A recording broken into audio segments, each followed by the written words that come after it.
Begin our meeting of the Falls Township Board of Supervisors. It is about 7:03. We'll start with the salute to the flag, please. I pledge allegiance to the flag of the United States of America and to the republic for which it stands, one nation, under God, indivisible, with liberty and justice for all. Okay, thank you. Mrs. Pullen, can you take the roll, please? Mr. Zafka? Here. Mrs. Hosny? Mr. Harvey? Here. Mr. Dents? Mr. Snipes? Here. Thank you. I was informed Mr. Dents has had some traffic problems, and so he's going to be a little late. He let us know that about an hour ago that he was going to be a little late. So hopefully he'll be here soon, because I know he had obviously a tremendous amount to do with the USO fundraiser that was done, the queue for the troops back over the summertime, and we have a presentation this evening for a check for Liberty USO. And I believe there are a few people here to speak to that effect. So we'll start off with you guys. Feel free to come forward and make sure you speak into the microphone, please. That's all. Good evening, ladies and gentlemen. I'm Doc. I'm from Liberty USO. It is my very distinct honor and privilege to be here tonight to assist in taking part and accepting this presentation of the check that you have awarded Liberty USO.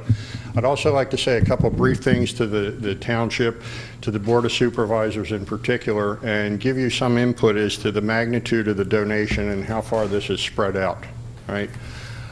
We rely on donations and anything that we can raise independently. We don't receive any funding from the federal or state governments, and you guys are sure hit a home run on this one for us. 3 weeks ago, everybody saw in the newspaper there was a Chinook helicopter that was shot down in Afghanistan. It killed 31 of our crack troops and 8 Afghan troops and their bomb-sniffing dog. All right?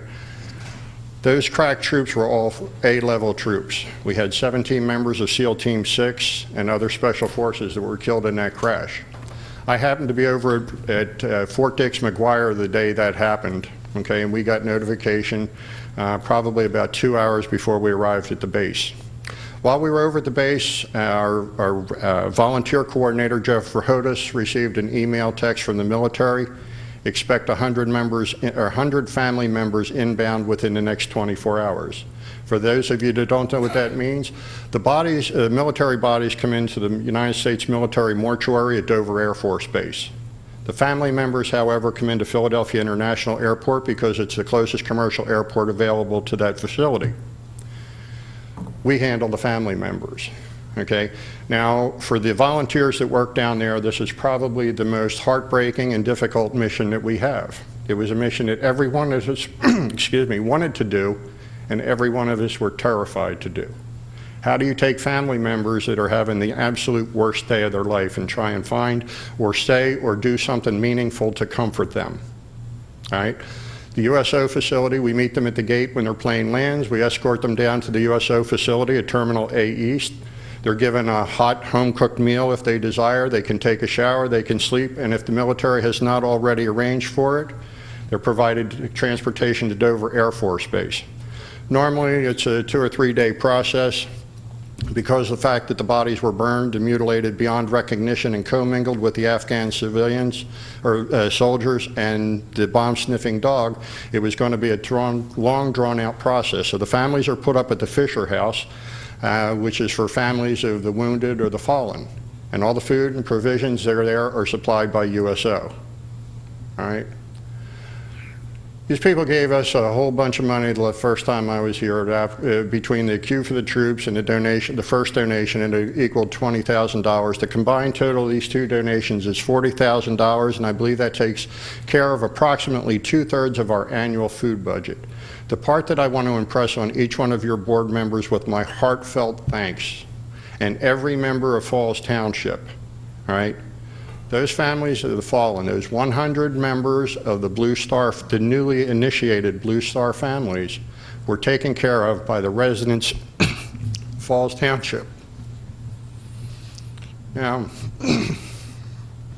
I've thought for a month and a half what I was going to say here tonight, you know, and try and come up with some way to leave the impact of what you folks have done for these family members on each and every member of this township. The magnitude is beyond gratitude I'll ever find words for. I'd like to take just another minute or two, and I'd like to present you with a rather humble plaque, okay, expressing the gratitude of the USO of Pennsylvania and Southern New Jersey, naming each and every one of you for the sacrifices and the contribution that you've made on our behalf. I'll never find the words to say thanks to the members of this township. And the irony to it, and there's a little bit of a secondary carryover, is now you got a couple other townships to notice. And I think that they want to try and get a little bit of your fire. So I'm going to end with one, just please understand how deeply appreciative we are of the contributions and the sacrifices that you've made. I wish Jeff was here, because I know Jeff worked his tail off with Tom to organize this. I'd also wish that Dorothy was here tonight. Okay, I've been married for 38 years, and one thing I won't do is guess a woman's age, all right? But judging from what I can gather, every person in this township, regardless of what your political affiliation, should be damn proud of the work that she did. I picked her up with my wife at 1:30 in the morning, and we had 650 troops inbound from Iraq and Afghanistan. And I am very sad to say that I didn't get the pictures, although I personally saw her doing dishes. I personally saw her scrambling eggs that I was frying, and I personally saw her serve those troops, and she hugged and kissed at least, and I stood beside her, 300 soldiers that had just returned from combat in Iraq and Afghanistan. And it didn't matter what their age, their sex, their race, or nationality was, you just swore they were her grandchildren. And Dorothy, I hope that if you don't hear me, you'll find out soon enough how much we appreciate it, and you are welcome to work with me and my team anytime. I also would like to once again extend a personal invitation to each and every one of you. If you want to work an inbound or an outbound with me, you give me a call. I will be honored to have each and every one of you on my team. All right. I'd like to present you with this plaque, and in the meantime, I'd like to turn it over to Joe Brooks, our President and COO, for his portion here. I also have a very small token of appreciation for the commissioners. Small in size, but pretty important in its scope. This flag that I'm going to present to you in this box was flown by the 137th Helicopter Battalion on a combat mission in Afghanistan. And I had requested that of them in thanks and appreciation what this body has done and what the residents of Falls Township have done. Doc talked about a very small number of folks, our families of the fallen. Small, again, in numerical numbers, but the impact of what they've given for this nation is incalculable. The USO of Pennsylvania and Southern New Jersey will serve at our centers in Pennsylvania and South Jersey, approximately 165,000 military members and their families. Of that 165,000, I would put the numbers of families of the fallen at about 2,500 of those folks. We could not do what we do without you. We could not do what we do without events like Q for the Troops. What may seem very small is happening for a couple hours on a Saturday afternoon has a monumental impact on us. As Doc says, we receive no funding from the federal government. All the funding for the USO is raised privately and locally. And I would say this to you, too, to differentiate. This is the first time in our 70-year history that a small government body, Falls Township Board of Commissioners, has supported the USO. That makes you unique. That makes you very special in my eyes. And know that each and every day, if you wonder whether you've made an impact on the lives of our military, if you've touched military families, you can answer quietly to yourself that you have. So I want to thank you very much and give you this flag as a token of our appreciation. Okay. Thank you. Actually, we have the check for, forget about the microphone myself. We have the check for the donation we're going to bring down to you. So we're going to come to you.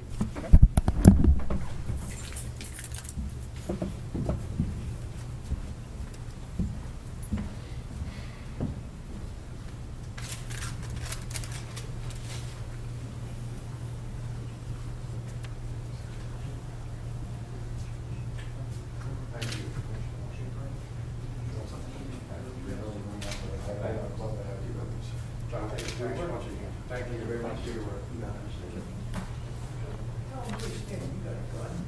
Camera's probably more important for that. Actually, just go line up. I knew they would listen to you. More like a politely phrased suggestion. Is the word Toshiba going to be written across their chest in these photos? The word Toshiba is written across you and Phil. We'll Photoshop that There you go. Corporate sponsorship. Let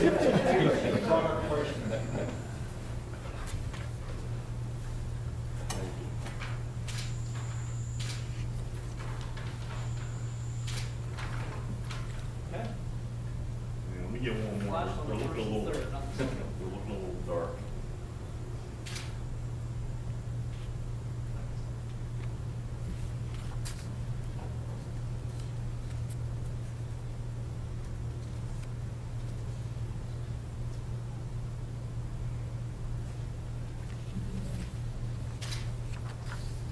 That's better. There we go. One more. That'll work. Thank you very much. Thank you again. Thank you.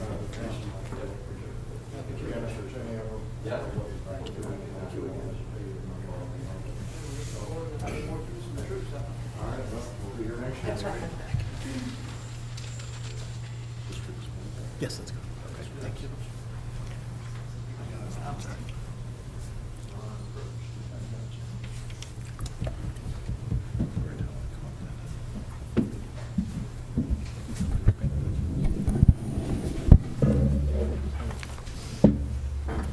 Okay. I thank those gentlemen for coming in, and as I said to them, I'm sure the Queue for the Troops was a big success this summer, and I'm sure that Mr. Dents, at least, and the people here in the township who helped organize it, as well as the USO, would be looking forward to doing one again next year to keep raising money for this organization. Okay. And obviously, you know, the comments they made, especially what Doc made, are true. This was, we sometimes get criticized for being a divided board, 3-2, all this kind of thing, but this was something that was, all five of us were, you know, very, very happy to support. Mr. Dent's doing a tremendous amount with the Queue for the Troops, Mrs. Kozlowski volunteering her time and making the motion to donate, you know, money to the organization. All of us supported all of that, and so that's an example of it doesn't matter what your political views might be. When the right issue comes up, everybody knows how to vote. All right, we're going to move on with our agenda. Item number 1, Land and Sea Forest Products, Pennsylvania. This is an amended final plan. Mr. Gray? Yes, this is amended final plan, as you mentioned, for Land and Sea Forest Products located at 400 Rock Run Road, tax map parcel 13-28-62-003. Representing the applicant tonight is Mr. Jeffrey Skinner and Miss Amy Calick.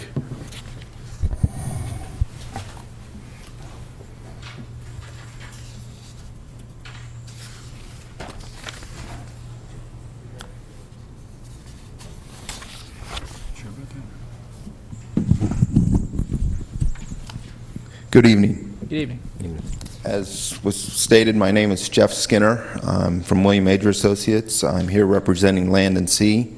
Also with us tonight is the owner, Wade Carden, and legal counsel, Amy Kalick. We are requesting approval to the amendment to the waiver of land development plan that was previously approved by this board in August of 2010.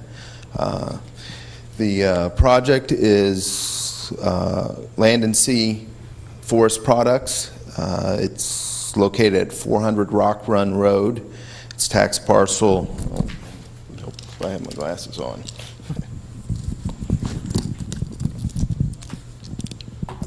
(132862-3). It's an 8-acre lot within Penn Warner Park.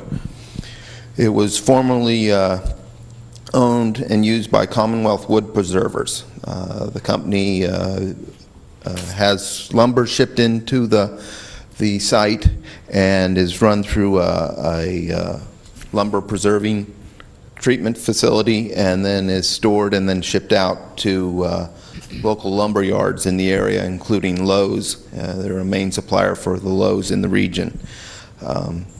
As stated, we were previously approved last year for 8 lumber shed buildings. They're open sides with a roof over top, and they were required by the clients for protection of the lumber during the summer seasons. The sun beating down on the lumber while it's in the yard is a detriment to them selling it, so they were requiring the owner to protect the lumber. So as I said, we had a plan approved to build eight of the sheds, and during the course of this year numerous issues arose, and the owner is requesting that the plans be amended to reduce the exterior lumber sheds from 8 down to 6. There were 2 additional lumber sheds located right here, approved right here, that he no longer intends to build, but an existing maintenance building that was to be removed is now being rehabilitated, and we have a proposed addition onto that as well that we are looking for approval tonight. And with the 2 sheds that were removed here, we're proposing what are called L shed buildings along the existing building for additional lumber storage as well. It's along the building that does the actual wood preserving treatment facility, and the lumber would be stored pretty much where it's already stacked along the exterior, but now would be protected from the sun. Is that, Mr. Skinner, just real quick, is that what we have a photo of here, what you're talking about, those L? Yes, okay. yes, that was submitted along with the letter requesting right. waiver of land development. Okay, thank you. So that's essentially the structure. It's an all-metal structure. The wood will be stacked there temporarily until it's removed and loaded on trucks and sent on its way to the local lumber yards. So okay. that's fairly simple. We have received a review letter from the township engineer with the one issue of dealing with the existing lights on the building that cover the parking lot area and the work area, and we will be relocating those to the new buildings where they are in conflict with them. Okay. All right, so that's a will comply then? Yes. Okay. All right, we'll have comments and questions from board members. Mr. Zipka?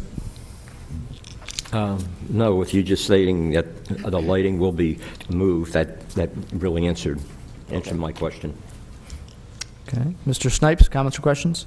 Yes, Mr. Chairman. I think I remember from our conversations that, of course, fire was a concern, but it seems like nothing you're doing is going to impact any, any fire protection installation there might be. No, this is all lumber. It's been reviewed by the fire marshal, who makes yearly inspections to the site, and obviously any building permits would be required to be reviewed by his office as well before release. But the building itself, all the structures are metal, and the lumber is, as the lumber is today, it's just under the metal structures. But there's no additional fire issues brought on by the application. So the only other question I have, just from my own information, is the wood preserving treatment is pressure treating the correct term for that, or is that just one method of preserving wood? I believe it's pressure treating. It's a large vessel that the lumber is wheeled into and enclosed, and the preservative is injected into the wood through a pressurization process. And just for my own information, I know the pressure treating has changed over the years, and some of the, I guess the chemicals is the best word, have changed to make it, I think, a little less toxic or a little safer. Could anybody comment on what you're actually using in the pressure treating process? What I'd like to do is turn that over to the owner, who might be able to provide additional information on that. I'm Sure. not familiar enough with the actual process. I know it's but not. I know they have all DEP and OSHA permits as necessary for this facility. Good evening, I'm Wade Carden. The new preservative that we're using is ACQ. It's a copper-based preservative, and it replaced CCA, which was a preservative that's been used in this industry for 70-plus years.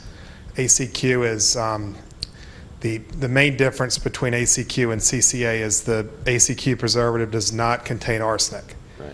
and the old preservative contained arsenic. But we have the same safety requirements, the same drip pads in place, and the same containment in our tank farms to contain the process. Good. Thank you very much. I appreciate that.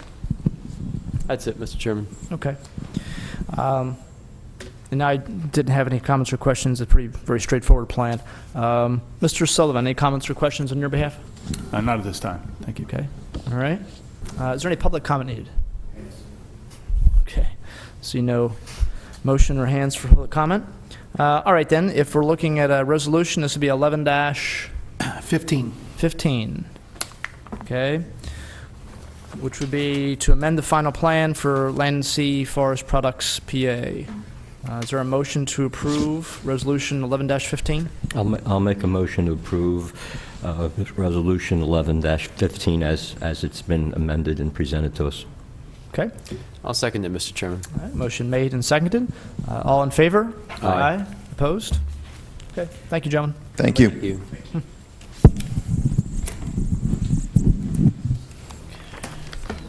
Wait, somebody.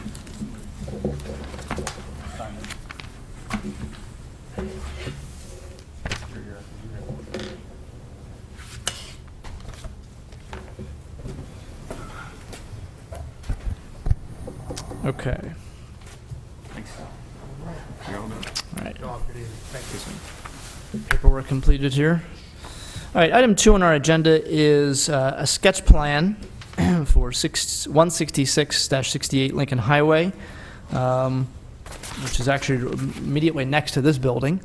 The former, is it Brian's Trailers, right? Is that what it was? Or RVs, right? Okay.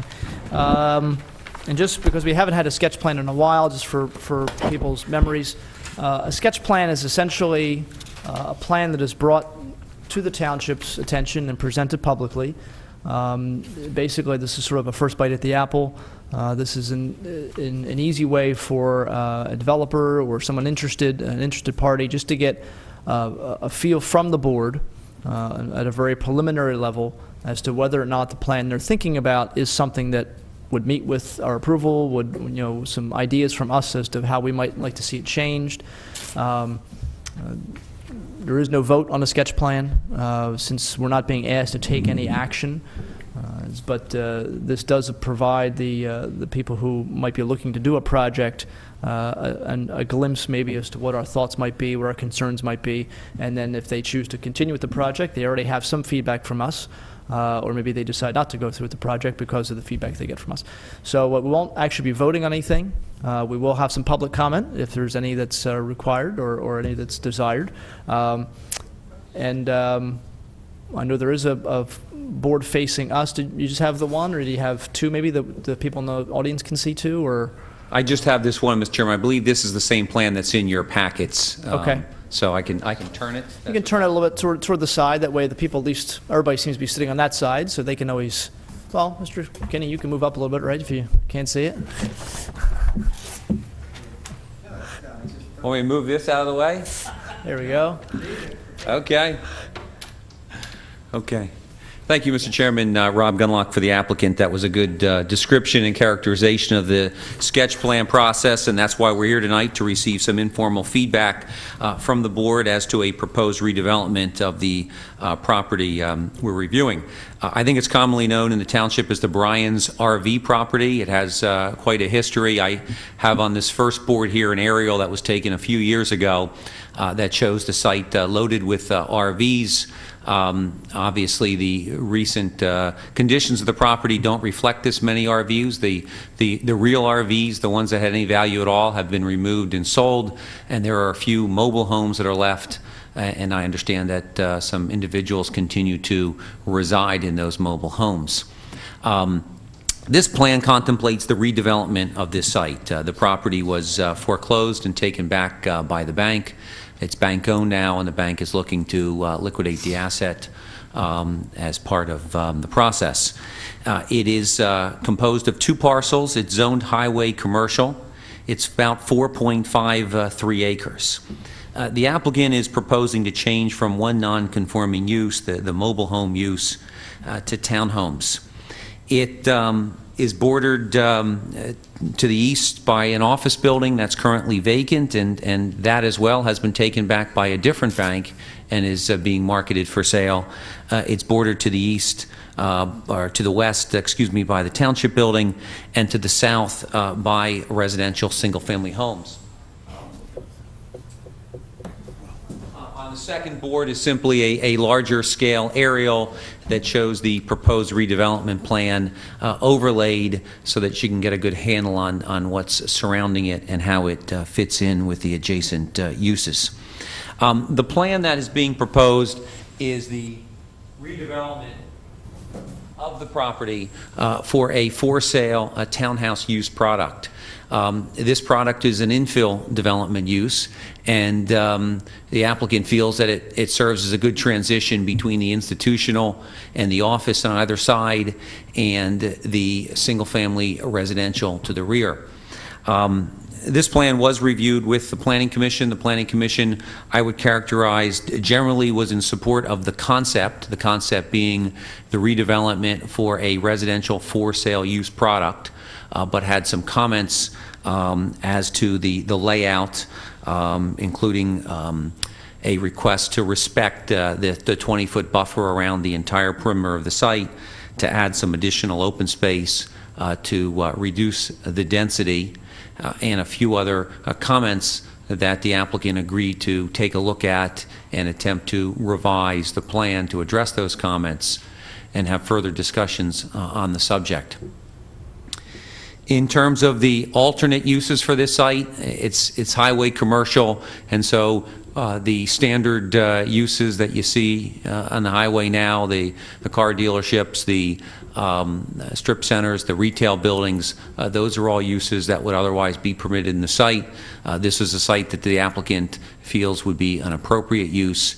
It's a marketable use. Their marketing studies think and say that this is a site where residential is in demand for this type of product. It's convenient to access points, it's convenient to shopping, and is a newer product that they believe there's a marketplace for in the community here. That's the concept. The layout obviously is constrained by the site. It has two means of ingress and egress out. The roadway network would be contemplated as a private road that would be maintained and owned by a planned community association. The planned community association would also be responsible for their reserved parking lot, for their maintenance of the common areas, the grass areas, as well as the roadway and the sidewalk network that runs through the property and along the frontage of the property. That's the concept for the plan, and so we just wanted to get some feedback from you as to, I guess, starting with the use in terms of the redevelopment for this type of use, and then also any comments concerning the layout of the site as well. Okay. All right, we'll have some board comment here. There's quite a few things we can take a look at, and we'll kind of go back and forth, and again, we'll open up for public comment too. Mr. Zipka, you want to start us off, or any thoughts on this proposal, or this idea, I should say? Yeah, the biggest concern I would have, while I like the concept of it, but the biggest concern I have is actually the egress.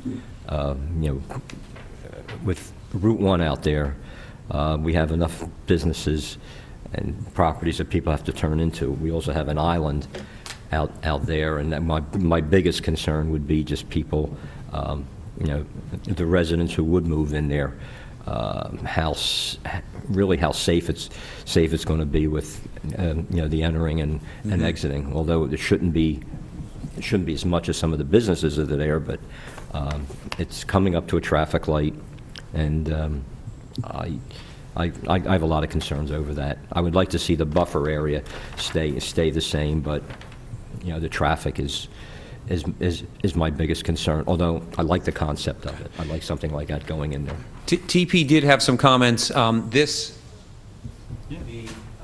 can take the microphone with you, Mr.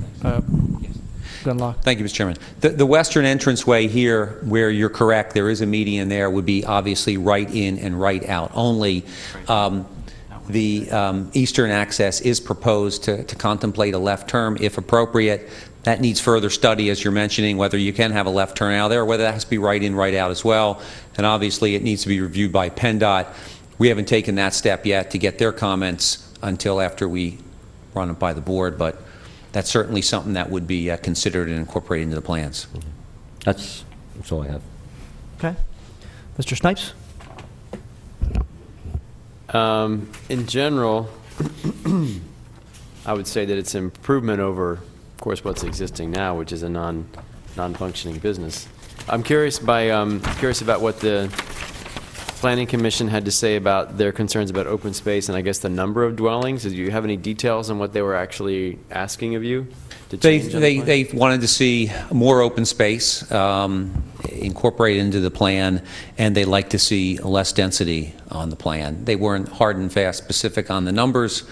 We said we'd go back and take a look at those two concepts, as well as the buffering by sliding those units to respect a clear 20-foot buffer around all the sides of the units. And we're looking at some variations now on the plan that may contemplate pulling the units to the east, backing up to the office building in 20 feet, and eliminating the units along the Township building because the road network is going to slide over, which will create some more open space up against the Township side of the building. So that's what we are looking at, a revision to the plan. Yeah, it would be great if the open space could actually be something usable by the residents of that. Yes. In essence, a new little neighborhood. It'd be great if there's some way to configure it so they could actually use it. Yes, you're right. And we're also looking about connections through in terms of, obviously, we're proposing a sidewalk along the entire frontage, and maybe that will connect and be accessible then, and walking to shopping, and potentially to the rear as well. That's certainly something we'd have to look at in further detail. Right. That's all, Mr. Chairman. Thank you. Okay. Yeah, I think generally speaking, I think the plan's something I'd like to see. I know the Community and Economic Development Commission, which one of our volunteer boards has been looking for the past several months at Lincoln Highway. They've had a meeting with some business owners on Lincoln Highway, looking at ways to improve just the area itself, just I guess for lack of a better term, the atmosphere of the area itself, the aesthetics of it, and this certainly would do that. But I would like to see it, certainly become a reality and have something like that there. But I do share the concerns that have already been raised. I do think that those homes, because I think you have decks on the back of the homes that are on the eastern and western sides, they're right up against those neighboring properties. I mean, one is our, that backs up to our police department, and the other one is the currently vacant office building, which who knows if it'll still be there, but they're really way too close, and so I think that needs to change. My concern too about the ingress and egress that Mr. Zupka raised is not just, well, it is a safety issue, but it's more thinking about the people that are going to come and look at these as you're building them, and they're going to come and they're going to see, well, gee, if we can only go out this direction and we can only go in this direction, well, I don't want to buy this. It's going to be a pain to always have to go this way, then turn around and come back if I want to go. If you come out of there and want to go to the Oxford Valley Mall, I mean, I guess you could still cut through the, Commerce Drive, but and I worry too about people coming down Route 1, heading, sort of, I guess, toward Pep Boys, for the lack of a better term, and knowing they can't turn over the median, but just going down a little bit further and just trying to hang a UE. So they can just kind of come back again. And that's obviously not a good situation on that road. This right now, as you know, Mr. Chairman, there's no curb cut, so the whole thing is wide open. Right. But at this point here, it really was a clean left turn that we found we could make. Obviously, PennDOT needs to look at it and your traffic engineer further. Right. But the initial TPD review, there was not an issue expressed as the left turn. We're hopeful that we can get that left out there, and then we avoid the UB situation there. It's just a very tempting situation, I think, for a lot of people, rather than having to loop their way around, just make a quick, Yeah. a quick U-turn on a busy road. But no, I think it's I think it definitely will certainly be an improvement from what's there now. And I'm sure the residents who are currently in Farrell's Hills who back up to that site on Austin Drive would love to see something like this compared to what's there now and what's been there for a while. So as far as the streetscape, something like this, in my experience, you can only take it one property at a time. You have to start somewhere. Everybody will say, "Why put sidewalks in? They go nowhere." But you got to put them in. You got to come up with a street light system and a landscape system. And then, as these properties come in over the next 5, 10, 20 years for some approval for something they want to do, you ask them to do the same streetscapes and the frontage, and eventually it could lead to a nice connection, a road frontage that has a townish appeal with the sidewalks and the street trees and the street lights. Right. Okay. No, but I admire the creativity, I guess, in putting this together, and hopefully we can get a little bit more creativity and get the houses moved a little bit more toward the center while still giving people a nice piece of property and not condensing them too much in the middle. And I agree with Mr. Snipes' point, and I think somebody else raised it, may have been Planning Commission, about having some open space that can be used for recreation. I mean, you don't know the families that are going to move in here. I mean, this obviously we have a very, very good school system here. It's what attracts a lot of people to this area. Sure.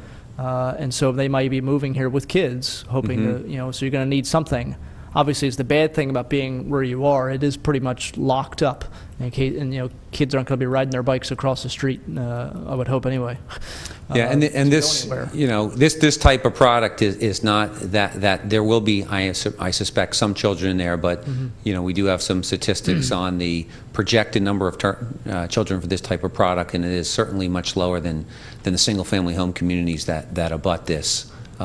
For this type of product, this is a 3-story product, and it's conducive more to empty nesters, to young professionals, and it's type of product you move into as your first house, and then you move on to a single-family home as your family grows. So would these be, I mean, generally speaking, are they all 2-bedroom, 3-bedroom? 3 bedrooms. They're all 3-bedroom? Yes. Okay. Okay. All right.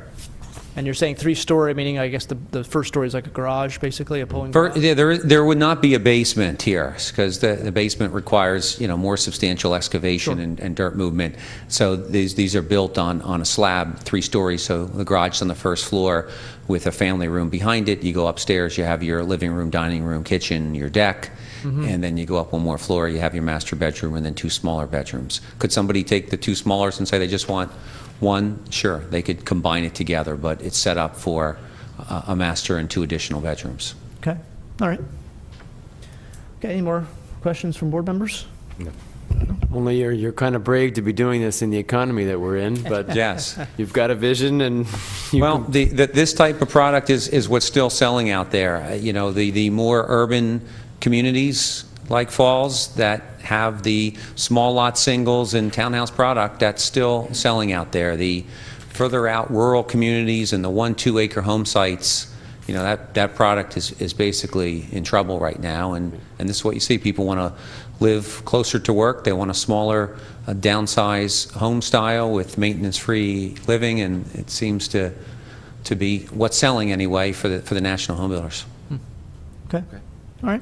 Okay, Mr. Chairman, we'll work with Township staff and any other comments that they have, and maybe back then with a revised plan. I don't know if there's any public comment or any.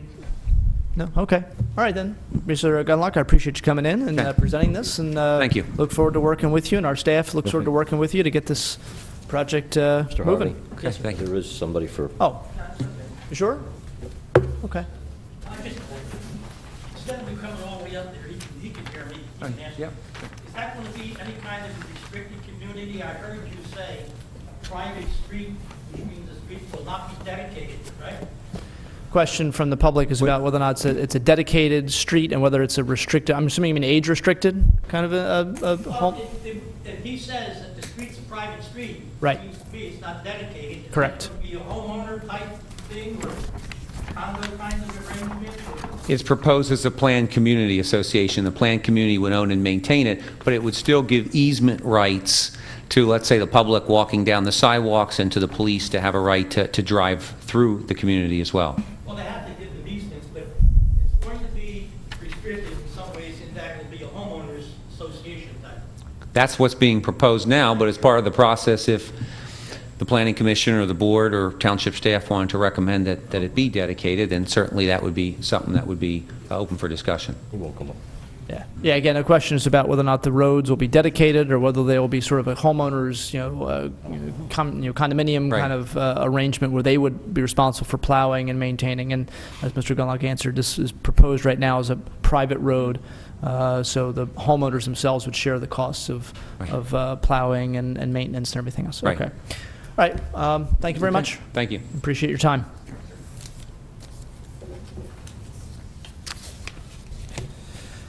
Okay, next item on our agenda is a presentation by Waste Management on a change to our present, I guess, or what's been happening in terms of recycling.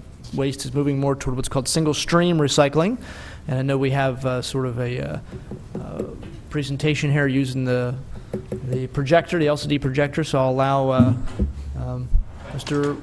Raudenbush, is it? Raudenbush, yes. Raudenbush, yes. You can feel free to make your presentation, and hopefully we'll get this thing up and running. Good evening, members of the board. Mr. Gray asked us to come here this evening to make a brief presentation on our single-stream recycling program. So I'm going to lead it off with a brief video which gives you an oversight of how the materials are separated. People will say, well, John, if we put everything together, are we taking vegetable soup and trying to put the carrots and everything? And we are. We're really taking vegetable soup and separating it. So we're going to show a quick little video, and then I have a very slight presentation, and then answer any questions from the board or the public. Okay, sure. All right, thank you. You're welcome.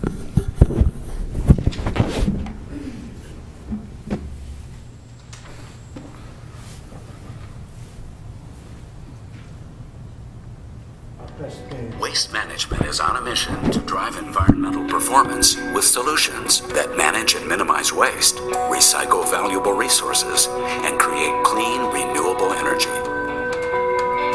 They say one man's trash is another man's treasure, and here at Waste Management we really believe that that is true. We've really had a shift in our mindset where people historically used waste as trash.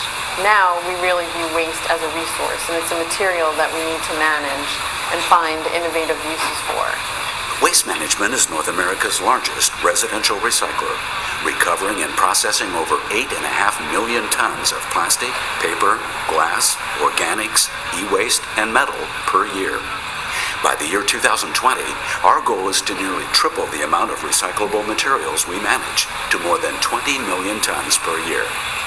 We are aggressively investing in new single-stream technology as well as building new single-stream recycling facilities like the Philadelphia Material Recovery Facility. And when we build these plants, we're constantly looking at the newest and latest technology to extract more value out of the materials that we manage. So whereas in the past, there might have been some grades of plastic, say, that we couldn't capture. Now, at this facility, we're capturing film plastic, and we're capturing 1 through 7 plastics. Single-stream recycling really makes it much easier for the consumer or the user to do it on a daily basis. So whether you're a resident or at a commercial property, really all you need to do is put your paper, your plastic, your metal, glass, cans, all in one container, and our facilities will do all the work. It's hard for me to come with any reasons why not to do single stream recycling. The more people know about what we do, the better and the easier it's going to be to recycle. And that's the goal. Send it this way and we'll take care of the rest. By making recycling easier, single-stream systems can boost recycling participation rates by over 50% and make the recycling collection process simpler and more efficient for residents, municipalities, and commercial customers. The Philadelphia Material Recovery Facility in Northeast Philadelphia exemplifies our commitment to recovering the value in waste. The 60,000 square foot facility was constructed using sustainable building and design techniques, which meet the LEED Silver certification standards of the U.S. Green Building Council. This innovative single-stream facility can process and sort more than 20,000 tons of recyclable newspaper, cardboard, aluminum, glass, and plastic each month, equal to the weight of 261 Boeing 737s. Customers who purchase recycled materials want them to be free of contaminants. They don't want plastic or metal mixed in with their paper, or paper mixed in with the plastic they've ordered. The expectation is that we should be close to 100% purity in the materials that we're sending to our customers. We expect our machine to give us 95% of the quality. The extra 5% we do manually. We have all this technology, but at the end, our employees make the difference. So let's examine the single-stream separation process and how people and technology together produce a quality end product. A truck containing mixed recyclable materials arrives at the processing facility. After being weighed and recorded, the contents are emptied onto the tipping floor. The recyclables are loaded onto the main feed conveyor, which directs the material to several different sorting areas. In the first area, large rigid plastics, such as toys and buckets, are separated for baling and sale to plastic markets. Non-recyclable materials are discarded into the trash. The materials continue on to a series of disc screens. This specially designed separating equipment consists of rotating discs that push cardboard over the top. Larger pieces of cardboard are sent to a second conveyor for another pass to remove contaminants, and then to the baling process. Material that falls between the disc screens moves to the next sort area called the combination news screen, where paper materials are separated from household bottles and cans. The first section removes most of the newspaper, advertising inserts, and office paper, which is filtered onto a processing line, where any materials other than paper are manually removed. This product automatically falls into the final bunkers, which, when filled, is fed into the baler and prepared for customer pickup. The pre-sort and newspaper conveyor stations contain a series of air vacuums. These allow plastic bags to be removed from the line and sent to a separate bunker. The plastic bags, known as film plastic, are also baled and marketed for sale. After the disc screens have sorted out paper and cardboard, what's left, steel, glass, plastic, and aluminum, is directed to a glass breaker to remove glass, and then to a paper magnet to remove any remaining paper and film plastic from the container stream. The glass is transferred by conveyor to an inside storage bunker. The containers exiting the glass breaker then pass under a magnet that removes all steel cans for baling.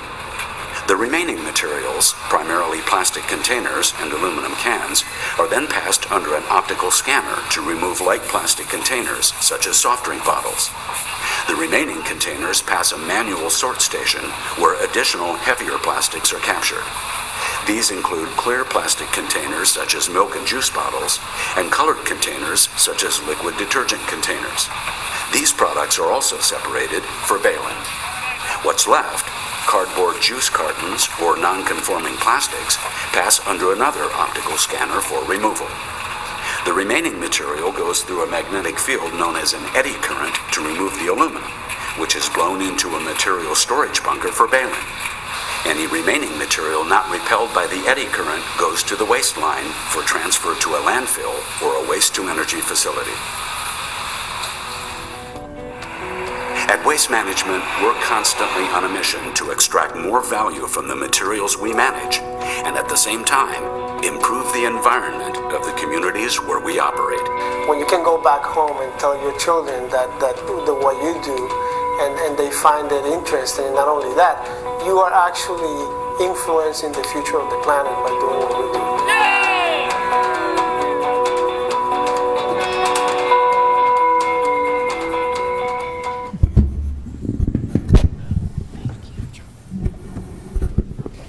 I think that's a good intro to how the single stream system works once it goes beyond the residents of the Falls, here in Falls Township. But what we're looking to do is we're looking to change the recyclables that are picked up here within the township. And I've given Mr. Gray, which I assume he's disseminated to the board, a list of what we'd like to do. And we'd like to, starting October 1st, add the additional 5 types of plastics, the 5 through 7, or excuse me, the 3 through 7, the more esoteric and unusual plastics. And then also add cardboard and milk containers, juice boxes, buy soup or something in a cardboard container now, that aluminum lined juice box, that type of stuff can all go into single stream recycling, and that in turn will increase the amount of recyclables that the township generates. Comparable communities to Falls, Middletown, Bristol Township have increased their recycling 40% by going from a dual stream system to a single stream system. What we've seen is that given a choice of, geez, is it plastics? Do I put it in or out? Most people, unfortunately, throw it out.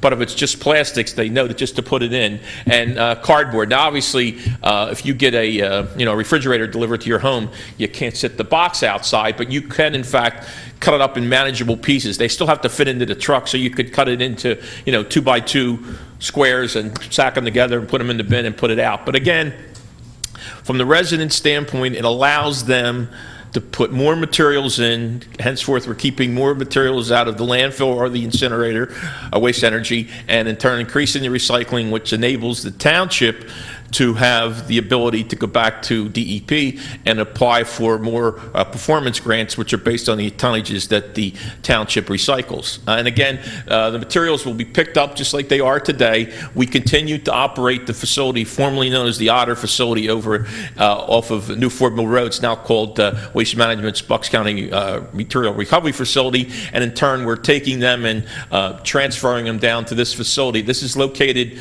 right by the Tacony Palmyra Bridge off of 95 behind the auto auction, if you know where I'm talking about. And we're quite proud of this facility in what it does, but also we put around 145 people to work who were not working a year and a half ago, and they're all either skilled or semi-skilled jobs, and most of them are employees. We do have a number of temps, but that's based on fluctuation. Most of them are full-time employees. So again, we'd like to have the blessing of the township to institute this program starting October 1st. If the township is so inclined, we can provide material to Mr. Gray or whoever he wishes to. You can put it on the township's website saying, we have I gave it to the secretary over there. It's like a sign which we can make available to the township. And again, it's this is one of those nice things that all the municipalities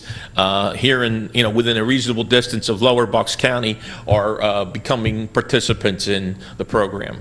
That's pretty much it. Very simply, we're very enthused to preach the gospel of single stream recycling and carry the message here to Falls Township, and I certainly entertain any questions from the board, staff, or the public. Okay, well, thank you very much for the video first off, and for your explanation, which was very, very good. Comments or questions from board members? Mr. Zipka? No, I have none. Okay, Mr. Snipes? Yeah, so what is the best way for us to get the information to residents? Well, we thought this would be a good first step. As Mr. Rodenbush said, he's provided us with at least one sort of flyer here that we can certainly have, and whatever else that you want to provide, Mr. Gray can put on the township channel, on the website. We can even have things here at the desk. Email blasts as well. Right. We have some people who have signed up to get email blasts, which is, for anybody that doesn't know that, if you can, you get through the township website, correct? Yes. Yes. Through the township website, just put your email address in. If there's some kind of an emergency or some kind of major piece of news the township needs to send out, it sends one email blast to everybody who's on that list. It's good for snow emergencies. It's good for just, if there's some kind of major event that's going on, just to let people, remind them of it, or this, October 1st, the single stream recycling starts. I think that's all those methods I think we can use. And I think also the Township newsletter, there's going to be some things in there about that, or? I believe there are. I think Okay. they're going to be put in by Waste Management, I believe. Okay.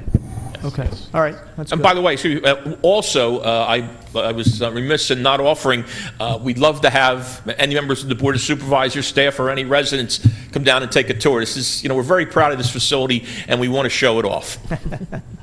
Okay. All right. I'll bet we could get a bus full of people. I for one, would be interested in going to see it. Question, so it looks like we're saying that paper and cardboard, which is newspaper, office paper, junk mail, paper bags, magazines, cardboard, the cardboard, cereal boxes, etc., cardboard no more than 2 foot by 2 foot pieces, glass bottles, jars, aluminum tins, steel cans, and plastic bottles and containers numbers 1 through 7, and milk, dairy, and orange juice paper containers all can go in the same recyclable container. Every single thing in one container. Instead of having, a container for your cans and bottles and newspapers on the side, they all can go in the same container. And the newspapers and paper doesn't have to be bundled. It can just be. The only reason bundling the newspapers is more of an aesthetics problem. If you have newspapers out there and they're unbundled and it's windy, they could blow over. So that's more of a litter control from a residential standpoint. But from our standpoint, from processing and collecting material, it doesn't matter to us. And the last question I have is, I was under the impression that there was a woman in the video you showed with one of those big recycling cans. I was under the impression that we're supposed to keep them in the smaller cans. Yeah, that is, good thing you brought that up. Your handlers can get them into the truck and actually lift them. Correct. Into the truck. This tape, unfortunately, was a generic tape, and I meant to say something about those containers. That's not the way we collect it here in Falls Township. We don't have an automated system. But, that matter of fact, we don't want those containers, because if you fill that up with recyclables, we won't be able to pick it up. We're looking, as it said, on just a regular trash can maximum size. Okay, that's what I had. Thank you. Well, thank you for bringing that to my attention. Yeah, that was a good pickup, Mr. Snipes. Absolutely. I just mentioned on the bottom of what we were given, it says container should be 25 to 35 gallon. That's a good bit bigger than what we're using now. That's a regular GI can, trash can is 35 gallon. Right. Maximum. Right. Yes. It could be of that size. It doesn't have to be that size. And you could have multiple containers. If you have a bin that Falls Township gave out, an eternity ago, or something that's, you put it out in the recyclables. As long as our people, when they come through the neighborhood, can identify it as recycling, it doesn't have to be a designated recycling container. It could be a regular trash can. It could be a paint bucket. It could be anything that has the recyclables in it, but a maximum size. So I just want to make sure the residents understand when we're asking for a larger container, just so they know. The township and or waste management is not going to supply the type of container that was shown in the video. Correct. But we can use anything, like you say, up to the size of what you call a GI can, the 35 gallon. Yes. Okay. Yeah, we have the recycling cans here in the township building, right, Mr. Gray? Yes, they're for sale. Just go to the finance department. Yeah, but they're the small ones. The small ones. I think they're 18 gallon, if my recollection I was going to say correct. they're like 15, yeah. Yeah, 15 to 18 gallon. But again, you could have 2 of those. This is more of a limiting factor, not on the number of containers, but on the size and weight of containers. If you had one of those carts and you filled it up with, after a holiday or with a lot of glass, it would be impossible for our people to pick it up. So that's why we want to limit it to the regular, something that our crews can actually physically pick up. Again, on your film, it showed basically almost like an automated. Correct. But you're not actually going to be changing the trucks over. We are not changing the trucks. It's going to be the same way it is now. Okay, manual. Manual, correct. Yes, sir. Okay. One other I'd just like to bring up. Go ahead. Waste management, I think, is probably the only one that I think is pushing the green environment, the recycling, and doing this is going to help people get more in tune with it. The film that they've produced is interesting. And side note, if you ever go to Epcot, and I don't know if you've seen it. I've seen it, yes, sir. It's a nice little to show you how to recycle. They give you a little truck that you push around, and then you have to go to the landfill, and you get points, and there's different awards for it. But again, it's to me, it's education, and as large as your company is, but still, it's the only one I've ever seen or heard of actually trying to educate the people to become more green and to recycle better. We appreciate that. Thank you very much. The question I had, and I saw a little bit of it in the video, plastic bags, just like the ones you get at the supermarkets. There are things you can recycle too. Throw those in there, or no? Well, again, The answer to the question is, an easy answer is yes. We don't want someone to put out a can full of plastic bags, but if they put their newspapers in a plastic bag or their recyclables in a plastic bag, we have now established markets for them, but they tend to be, if you happen to notice, some of those disc screens tend to get clogged with plastic bags. So, I mean, yes, we will take them certainly, and we will process them and market them out the back end. Okay. Okay. Another way to deal with your plastic bags is a lot of the supermarkets have a recyclable bin. Exactly for correct. plastic Yes. Yeah. So, all right. Yeah, but I think this is all. It's, just thinking, looking at the list here. Every time you go through a box of cereal, it's sort of fold up the cereal box and throw it in the trash can. But now you don't have to do that. You can put it in the recycling. Well, starting October 1st, you can put it in the recycling. So, no, I appreciate you being here. Is there any public comment? A few members of the public here? No. Okay, and again, we want to disseminate this information. As Mr. Raudenbush said, the township, can get funds based on how much recycling we produce as a community. We can get some funding, and so this is something we're going to be pushing because we want to see it happen too. Not, obviously for our own benefit here in the township, but also because we know it's something that does, make the environment a lot better. And if it's using these materials over again. Plastic, as we know, comes from oil, so the more of that plastic we can recycle and use, the less oil we have to be importing from other places. All right, well, thank you very much for being here, and look forward to get anything else you want to finish off with? Or Looks like Mr. Who Snipes would is- we contact? Who would we contact if we wanted to set up a tour of the facility? You could, Mr. Gray has my contact information. He can arrange it, and we love Wednesdays. Wednesday seems to be our tourist day, and we try to do it in the morning or early afternoon. Late in the afternoon, there's not a lot happening, and I think one of the you can say beauty about a facility. One of the beautiful things about this facility is its mechanization. There's conveyors, magnets, all types of things moving around. Really give you, and if it's just sort of sitting there, it doesn't give you the same effect as when it's truly operational. But certainly get a hold of Mr. Gray, and he can arrange with myself for anyone who would like to take a tour. And I'm also very impressed by the people working in the facility that seems like a really rough job. They seem to be working really fast. How they can possibly see what's flying by on that conveyor belt. I have no idea. I looked at that conveyor and it's almost hypnotic. It's a difficult job. So I hope they get their breaks from that. They do. Oh, absolutely. We treat them well. Thank you very much. Again, well, thank you very much. Thank you. I look forward to hearing from Mr. Gray, and we'll coordinate the advertising, and we'll start on October 1st. okay, that's great. Thank you again. Thank you very much. Yeah, that's more. Okay. All right. Okay, and I've received word that Mr. Dents, who was involved earlier this evening in a small traffic accident, we understand he is not injured, but he's unable to make it to this meeting tonight. He was coming home from work. He was involved in a traffic accident. So hopefully everything's okay with him. We know physically he's okay. So that's obviously the most important thing. Okay, item number 4 on our agenda is consider authorizing notice of intent to award the bid for the senior center addition and site work. Mr. Gray. Yes. Township received a letter from Jim Sullivan dated August 31st from T&M Associates concerning the Falls Township Senior Citizen Center addition. T&M reviewed the bid submitted to the township and publicly opened on August 22nd, 2011.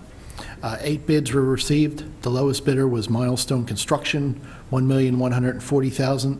Second lowest was Craft Source at $1,228,047. There were 6 additional bids ranging from $1,253,000 to $1,730,000. Milestone Construction is the lowest responsible bidder. However, due to multiple errors made during their bid preparation, Milestone Construction requested that their bid be withdrawn. It is therefore recommended that the Board of Supervisors authorize the Township Engineer's Office to issue a notice of intent to award to Craft Source Incorporated, the second lowest responsible bidder, for the total bid cost of $1,228,047. Final awarding of this contract is contingent upon reference verifications and a successful outcome to the required responsible contractor determination that will be performed by T&M Associates. The board is asked to consider this item at this time. Okay, so this is a little bit unusual. Milestone, as Mr. Gray said, was the lowest bidder. However, they acknowledge that they made some mistakes on their bid. And so they are asking, they have sent a letter to the township requesting to be released from that bid. They do not want that bid to be counted, essentially. You know, presumably the mistake they made would have been in our favor. They made some addition errors, and the problem for them is that they might not actually financially be able to do what they said they could do with this price. And so they've asked us, they acknowledged the mistake, and they've asked us to release them of that. So that is something we have to do. And then that would mean that Craft Source, as Mr. Gray said, which is about $80,000 higher, would be the lowest responsible bidder. So maybe we should just do first this release of Milestone from their bid. Is there any comments or questions on that as we move forward? No. Mr. Zipka, no? No. Mr. Snipes? So these were not mistakes that from our side would have knocked them out of the running? Correct. They're mistakes themselves, which they acknowledge. Okay. Okay. All right, so Mr. Clark, this would be a motion to release Milestone from their bids for the Falls Township Senior Center addition. That is correct. Okay. Is there such a motion? So moved. I'll second it, Mr. Chairman. Okay. Motion made and seconded to release Milestone. All in favor? Aye. Aye. Okay. Opposed? All right. And now the second item would be to look at awarding the bid or give a notice of intent to award the bid to Craft Source, provided that they meet our responsible contractors ordinance, that they are a company that is responsible. They've never been, fraudulent in any claim. They've never sort of walked off a job. They have workers, and their subcontractors have workers who can prove their citizenship, things of that nature, that they're qualified. If they meet those requirements, then they will be given the contract. Just looking at the bid here before I go to board members, a little over 1.2 million for this work. Mr. Gray, what did we budget for this, for the work and the site work? $1.2 million. 1.2 million for the construction and the site work, or was? The budget or estimate for the building itself was 1.2 million. Mm-hmm. The site work estimate was a little less than $200,000, so this is well under that total budget. All right, so we budgeted roughly 1.4 million, close to 1.4 million, and this is coming in at 1.2. That is correct. Okay, all right, that's good news. That's why I guess one of the things, if the economy is not very good, we're getting the benefit of having prices come in a little low. I think Pennsbury did too with Eleanor Roosevelt. I think the prices came in, or bids came in much lower than they thought they would. All right, comments or questions from board members for Mr. Sullivan or regarding this issue? Mr. Zipka? No. Mr. Snipes? Yeah, for a minute I was confused by what was presented here for the total of the project, but looking under Craft Source on the spreadsheet we were given, so the total price is 1.28 and change. That's correct. 1.228. Yeah. I'm sorry. Yeah, 1.228. Okay, and the 956,000 is the actual cost of the building addition. Correct. And then the other several hundred thousand are all these other items. The largest of which is this the parking lot? It's a super paved wearing course. Yeah, I believe so. Yeah. Yes, that's correct. That's the parking lot. Okay. Then other large items are sidewalks, mobilization, demobilization, curbing, site clearing and demolition. Okay. At first I was thinking the 900,000 was the addition of all these other items, but that's not. Okay. Yes. All right. Comments or questions from members of the public? See a few hands or motion to open public comment? So moved. Second. Motion made and seconded. All in favor? Aye. Aye. Opposed? Okay. Mr. Mariani, your hand was up first.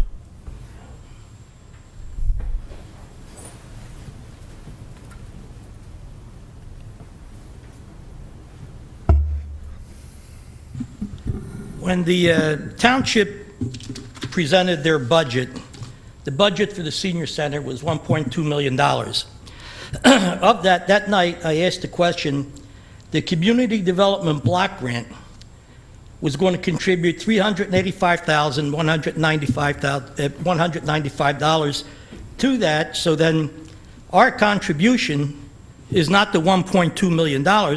Our contribution should be $814,805 plus maybe $28,000 that are beyond the $1.2 million. Now, am I correct that that will be our portion of this tab for this? Well, as I'm sure you're aware, Mr. Mariani, because I know you keep up on these things, the situation in Washington regarding budgets has not been a good one. And so one of the issues that we're having trouble with is the Community Development Block Grant. The problems in Congress is holding up some of that money. I know we've gone back and forth a little bit with the government about this money. Where does it stand now? I think for a while it was we weren't going to get it, and then it was maybe we'll get it, and then it was sort of back and forth. I think we just decided at some point that we couldn't wait a whole lot longer for them to figure out how to do their jobs properly. So. We are currently, in all aspects of the project, we continue to take the steps necessary from a legal, engineering, and administrative standpoint to make us eligible for the grants should the CDBG funding become available. If the funding is available in the amount originally promised or in any amount, we've done everything necessary to make sure that we remain eligible. The question is whether or not the money will be there from the federal government through the Community Development Block Grant Office in Doylestown with the county government. Okay. That's such a situation we're in, is that we've gone about it hoping that they give us the money they promised to give us when we first started this project. And we've, as Mr. Clark said, dotted our I's and crossed our T's. And so we haven't done anything to rob ourselves of the money. But I'm not suggesting that. Oh, I know you're not. What I had said was at the last meeting that I attended, I got the feeling we're going to pay the whole $1.2 million. I know a little bit about budgets because I was part of a $206 million budget prior to retiring. And I don't think I probably would have got caught in somebody owing me $400,000 that I had to come up with. Well, there's certain things we can control. I understand what you're saying. I understand what you're saying. Thank you. Certain things we can control, and there's certain things we can't. So, Mr. Robert? Mr. Chairman, can I just follow up on that with one quick question? Sure. If the block grant money is available from the federal government, can we apply for it and apply it to our project retroactively after we finish the project? That's the plan. Yeah, that's our plan, basically. We believe that's the plan, but can we? Yes, we can. And I mean, I know we might not get the money, but if it's Done in the past. right, and that's why I've said that we're doing everything right now with an eye towards hopefully being able to get the grant. Even though we were moving forward, we decided to move forward following all of the rules and regulations of the grant funding in case the funding became available, so we would be able to apply it to the project. And just in the past, I know Mr. Robert's waiting, so I apologize for making you wait, Mr. Robert, but in the past, when we've gotten community development block grants, they don't give us the money up front. That's correct. These are... I'm sorry. Go ahead. What normally happens in the process is we submit to the block grant people, and they actually pay the contractor whatever portion of the project that the grant is for. In other cases, we've actually paid the money out first and then be reimbursed later, which is what we hope happens this time. Right. Okay, so that's kind of how it's working. It doesn't usually work that they just hand us a big check for $300-something thousand and let us spend it how we want it. That doesn't, that's not how it works. And it shouldn't. It shouldn't work that way. I understand why they do it that way. That makes sense. All right, Mr. Robert, I apologize. That's all right. I'm used to waiting. Let me just try and consider this thing. The whole thing boils down to, if we don't get the grant, is the township still going to build to the senior center? Yes or no? Myself, I can't speak for other board members. Personally, I say yes, we should. You should. And yes. Does that sound good to you, Mr. Zupka? We're so far into this. Okay. When we accept a bid from the second bidder, and apparently he's done a better job than the first guy because he didn't claim to make the mistakes. I hope that when they go ahead and build it and they get to the point where they're not going to do what is on the drawing or what was agreed to, do we make them pay for it? Or do they come back and say, well, we missed it a little bit and, you know, we're entitled to 10% underbid or overbid or whatever the case may be? That seems to be the status of a lot of jobs on the outside. You give us a bid, but we're entitled to a little bit of mistakes. And that's the way it is in the industry outside right now, and I hope we're not stuck with that. We've had, and really since you know, at the risk of inflating his ego too much, maybe, but since Mr. Sullivan has come on board as our engineer, there really has been a dramatic turnaround in how this township handles contracts and contractors, and how bids are done and how they're enforced. If you go back and take a look through the minutes of this board and through the bill lists and things, you'll find very, very few change orders, because Mr. Sullivan and his staff stay right on top of these people. And there are certainly times when, you know, if you've done work on your house, you may have in your mind an idea of how this project's going to go, and then once you tear the drywall off and you look at what's behind it, you realize it's not quite as simple as you thought it was going to be. So certainly that happens sometimes with road programs, and there are times when we change what we want. So it happened with the boat ramp, or we asked for a baseball field to get built. But for the most part, we do not. If they make a mistake, you know, they're paying for it. They'll make it, that's for sure. I'm sure Mr. Sullivan's doing a good job checking these guys out.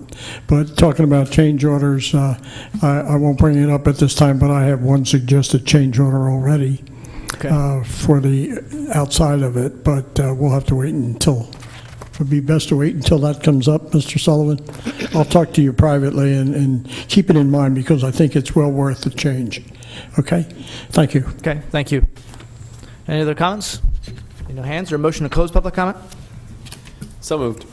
Second. All right, all in favor? Aye. Aye. Opposed? Mr. Chairman, could I ask a couple other questions? Sure. Mr. Sullivan, are you familiar with Craft Source, the group that we would be considering awarding the bid to? Are you familiar with their work at all? We haven't worked with them before in the past, but we've checked out all the references, and most of the references are people that I know and have dealt with before, and they all said they've done a very good job for the projects they've done. And they do commercial buildings or senior centers in general? They did a firehouse in one community, and they did some other buildings just like this one. Okay, thank you. Okay. All right. Mr. Chairman? Yes, sir.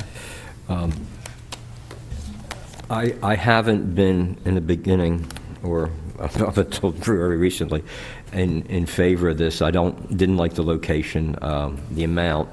Now, it's questionable. I keep hearing out of our staff members, we hope this is going to happen. But I'm going to say in light of listening to the president's speech yesterday, I think it was yesterday, in Detroit, where he wants to put people back to work. I don't know if anybody we're working with for this grant could be reminded or played this message from the president that he wants to spend money to put people back to work. And I'm going to say the main reason at this point, I have a feeling, you know, that $300,000 is going to be an issue, but I want to see people go back to work. It's more of, I want to get this money.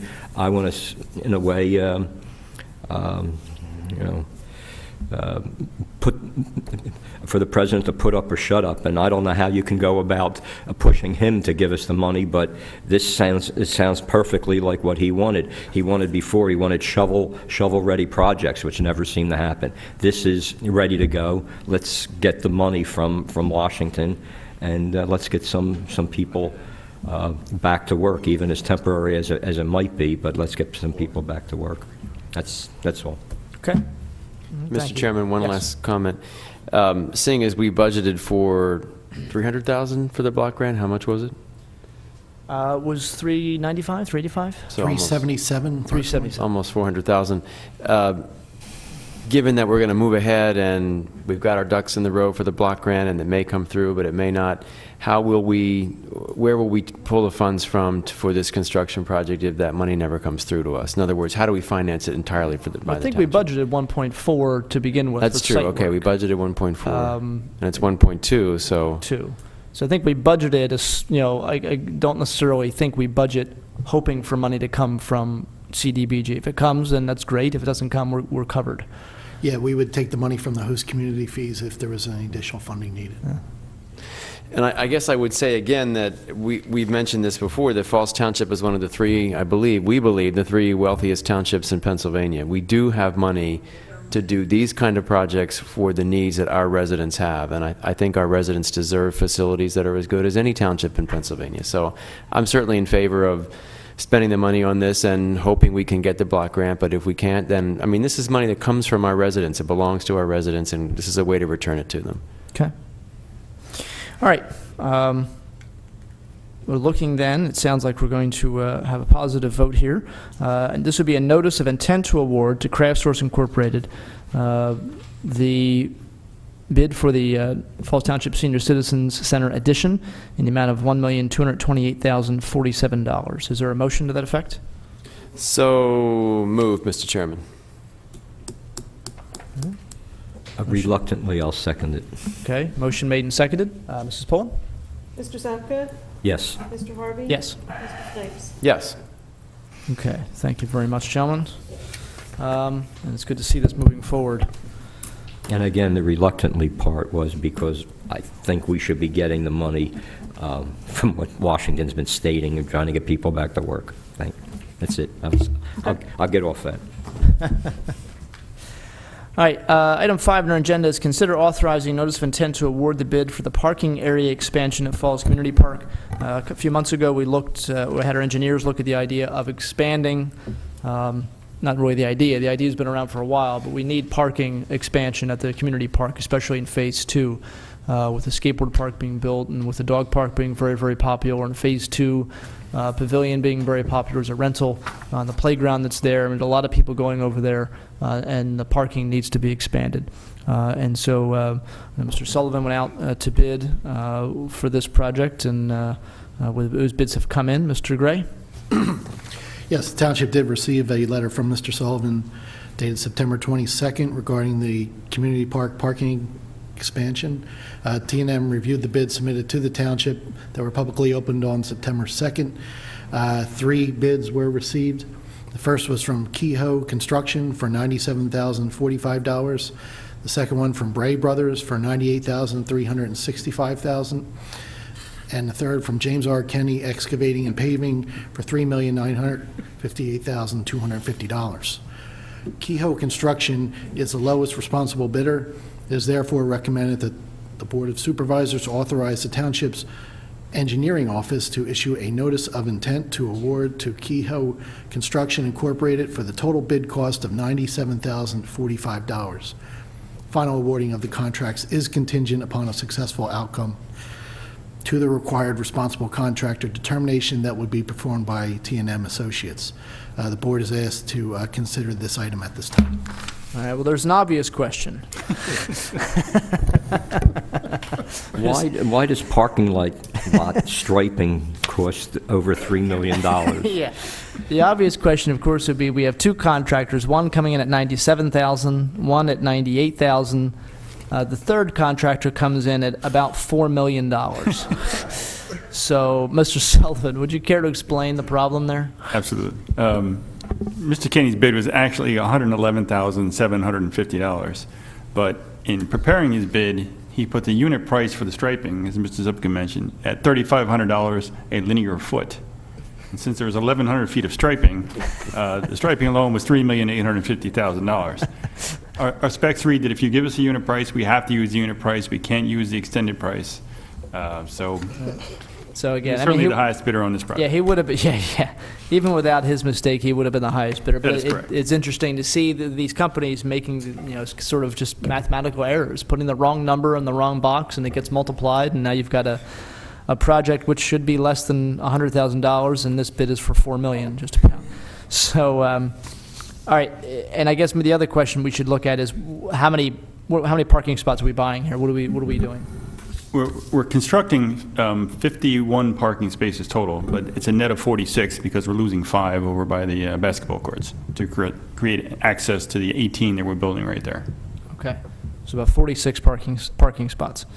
All right, and is that what we planned on originally? I think we planned on a lower number originally, didn't we? Or We did. We planned on a lower number in both spots. okay, I think it was somewhere in the neighborhood of 14 over by the basketball courts and 20 by the skate park. And now it's 33 at the skate park and 18 at the basketball court, but a net of 13. right. Okay. All right. All right. Comments or questions from board members? Mr. Zupka? No, I have none. Mr. Snipes? Yes, Mr. Chairman, I know Bray Brothers, a local company. I think they do great work. Kehoe Construction, I don't know. Mr. Sullivan, can you tell us anything about them? We worked with Kehoe several times in other communities, and they're well qualified. Okay, thank you. Okay. That's all, Mr. Chairman. All right. I don't have any comments or questions. Certainly the added parking is needed. Comments or questions from the public? See no hands. Okay, then is there a motion to award or issue the notice of intent to award to Kehoe Construction for the expansion of the parking lots at Falls Community Park in the amount of $97,045? Mr. Chairman, we're required to go with the lowest bidder, correct? Yes. Lowest responsible bidder. Yes. Why did you want to go with the $4 million price? Well, excellent idea. It must be an excellent product or they wouldn't be pricing it That's so right. high. It's really good. Yes, I'll make the motion. Some really good paint they're putting on these stripes. This is gold leaf, I think. Gold leaf. I'll second. Is there a second? All right, second. Thank you, Mr. Zupka. All right, motion is made and seconded. Mrs. Pullen? Mr. Sapka? Yes. Mr. Harvey? Yes. Mr. Snipes? Yes. All right, sixth item on our agenda is consider obtaining fire and burglar monitoring alarm quotes and terminating the agreement with Fidelity Burglar and Fire Alarm Company. All right, Mr. Gray? Yes, recently the township has had concerns regarding the burglar and fire alarm monitoring system. Several of the concerns include false alarms that have been set off during the overnight hours, several technical problems, and service problems. Regarding these concerns, the board is requested to consider terminating the agreement with Fidelity Burglar and Fire Alarm Company. In addition, the board is asked to consider obtaining quotes for burglar and fire alarm monitoring. The board is asked to consider this at this time. Okay. Mr. Gray, who's been raising these concerns? Who's the, I guess? We've been, person who oversees this function is the fire marshal, and both the fire marshal and our police chief have been receiving calls for false alarms, maybe in the middle of the night or various times throughout the day. So we have been having some false alarms that are going off. So that everybody is required to respond to these when they do go off. And this has been an ongoing situation. It's not just something that's happened a couple of times in the past week. That's or correct. something. It's an ongoing situation. All right. All right, comments or questions from board members? Mr. Zupka? None. Mr. Snipes? No. Okay, I have none. Any, public comment needed? No. All right, so I guess first thing we need to do is authorize the township to terminate, or authorize township manager to terminate the contract we had, the agreement we have with Fidelity Burglar and Fire Alarm. Is that correct, Mr. Clark? That's correct. All right, is there a motion to that effect? So moved. Second. Okay, motion made and seconded. All in favor? Aye. Opposed? All right, and I guess, do we need to authorize the manager to obtain quotes for the fire and burglar alarm system? Is there a motion to that effect? Yes, so moved. Second. Motion made and seconded. All in favor? Aye. Aye. Opposed? Okay. All right. Public comment is our next item on the agenda.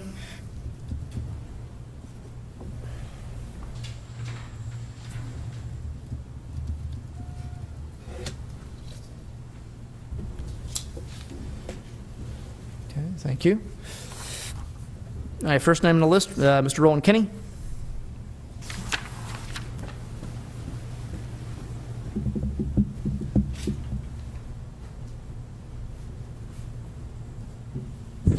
Sorry I wasn't here last meeting. Mr. Chairman, I want to thank you and the board for naming the dog park after our first Dante, our first four-legged officer. He deserved more than that. For the short time he was on this earth, he did an awful lot for our township. Yes, he did. And I hope Mr. Dents is over his, I think he had pneumonia or something. As you know, I'm a president of, Admiral, which is a condo association. And tonight you had one might become something like that. And I'm always out trying to make it easier for the homeowner in these associations to, when they get in an argument with a board member or a management company, you always hear somebody at the meeting say, "You don't like it, sue us." Well, in order you to sue, say me, at Admiral, first you would have to go get a lawyer. You would have to pay him.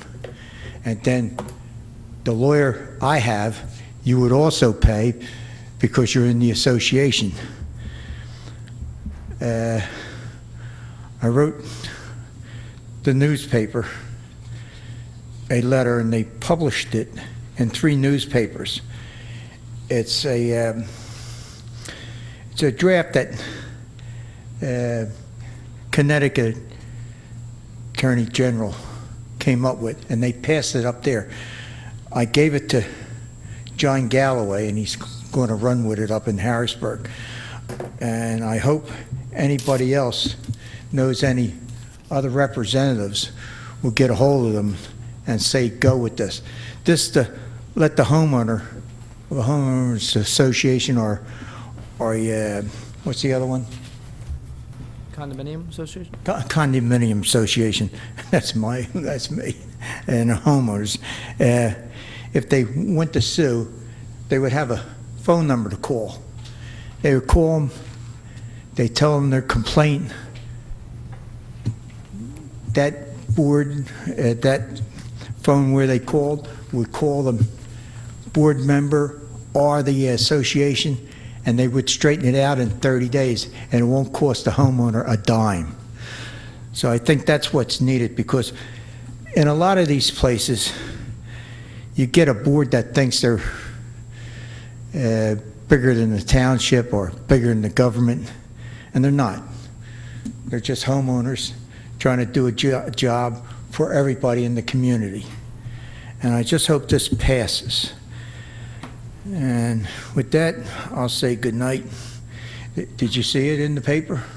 No, I don't get the paper anymore. I'm sorry. No. You didn't see it I'm last sorry, I didn't month? see it. No, I canceled my subscription You know I always earlier in get- the year. You know I always have extras. You have extras, right? And I know you like to read stuff. I'm surprised that you didn't read that. Yeah, sorry. You jumped on something like Thank you. Okay, Mr. Mariani, you're next.